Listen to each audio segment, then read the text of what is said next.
देखी के शादी के ओकर कड़वा अखिया लोराए लगल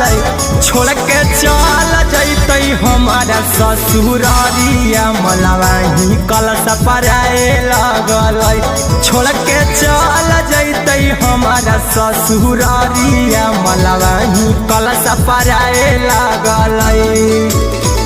रोई रोई हमारा हम जानुआ बात सब बताए लगल रोई रोई हमारा हम जानुआ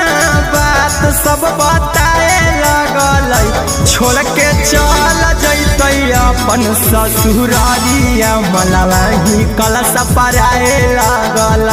छोड़ के चल जैते अपन ससुरारिया मलवाही कलश पराए लगल।